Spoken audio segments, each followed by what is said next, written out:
Good morning. I'm Gary, one of the pastors here at Centerpoint First Baptist Church, and I have the privilege of sharing today's one-word devotional with you. It's a frightening word because the word is frightening. Here it is.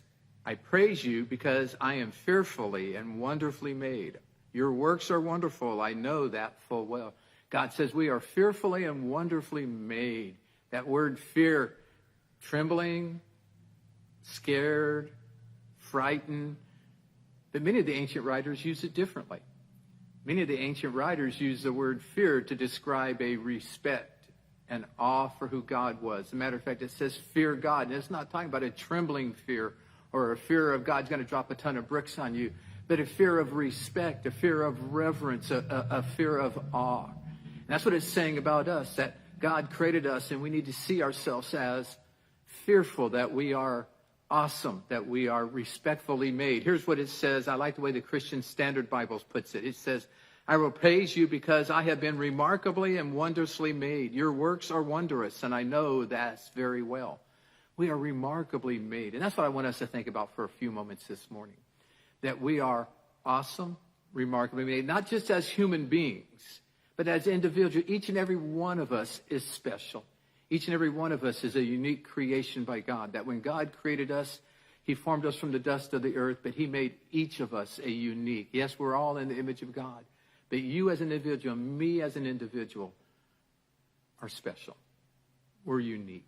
God formed us. And when he created us, he made us special with a special purpose and a special plan.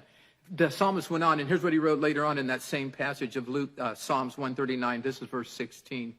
Your eyes saw me when I was formless. All my days were written in your book and planned before a single one of them began. That when God formed you, when God formed I in the womb, at the moment of creation, God had a plan and a purpose in our lives. That at that time, when I reached that point in my life, you know how I say this, I reached that point in my life when I said, God, I'm tired of doing things my way. I want to do them yours. Come into my life and take control. I cross that invisible line. I become a child of God.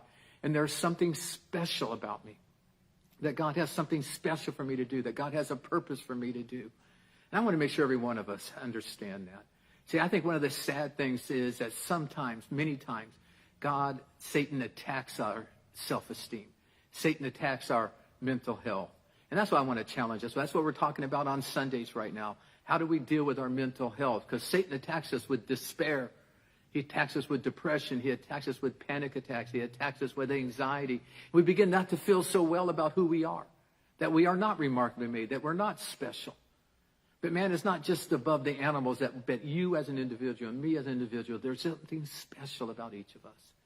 And that's what I want you to know this Friday, that you are special. That when God says he created us from the dust of the ground, he created you special. Special gifts, special talents. I like the way that's said there, that while we were formless in the womb, God put us together. Skills, talents, and abilities. Sometimes we wonder. Sometimes we have this attack on our mental health. And so I just want to encourage you this morning. You are special. You are created by God. You are a child by God. You cross that invisible line. You are somebody God loved, sent his son to die for, and you're his child when you accept him. So God bless you. Have a great time. I'll see you Sunday. We're going to talk about the need of friends in our relationships of life and the mental health that we challenge. I'm going to interview Dan. You won't want to miss that. Join us tomorrow. We're going to be doing a little cleanup around Salida. We're going to be part of Love Salida tomorrow at 9 o'clock here at the Salida Park. But I want to just encourage you today. You are a creation of God. Special, unique man or woman that God formed. Breathed into the nostrils the breath of life. And you are a remarkable, wondrous creation of God. God bless you. Take care. I love you too. And we're going to have a great time as we serve together and accomplish what God has for us. Be here, be there, online or here, and we'll have a great time tomorrow. God bless you. I'll see you later.